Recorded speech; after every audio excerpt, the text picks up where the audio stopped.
मित्रांनो, जेव्हाही तुम्ही घरातून बाहेर जाल, कोणत्याही कामासाठी, नोकरीसाठी, शिक्षणासाठी किंवा कामधंद्यासाठी, व्यवसायासाठी केव्हाही बाहेर जाल, तेव्हा या मंत्राचा जप एक वेळेस करून तुम्ही बाहेर जा.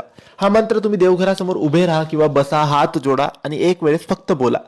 या मंत्राने तुमचे रक्षण होईल. प्रत्येक कामात तुम्हाला यश मिळेल. प्रत्येक कामं तुमची पूर्ण होतील. कोणत्याही कामात अडीअडचण येणार नाही, संकट येणार नाही. ज्याही कामाला जाल ते पूर्ण करूनच तुम्ही घरी याल आणि तुम्हाला चांगला उत्तम रिझल्ट त्या कामात मिळेल. मित्रांनो, हा मंत्र आपले रक्षण सुद्धा करतो आणि आपल्याला कामात यशस्वी सुद्धा करतो. हा कृष्णाचा मंत्र आहे. हा मंत्र फक्त एक वेळेस तुम्हाला तुमच्या देवघरासमोर उभं राहून बोलायचा आहे. हा मंत्र बोलल्यानंतर तुम्ही तुमच्या गुरूंना, तुमच्या स्वामींना, तुमच्या देवाला, ज्याच्यावर तुमची विश्वास आहे त्यांना बोलायचं की येतो. आणि हा मंत्र म्हणजेच ओम श्री कृष्णाय शरणम मम. ओम श्री कृष्णाय शरणम मम.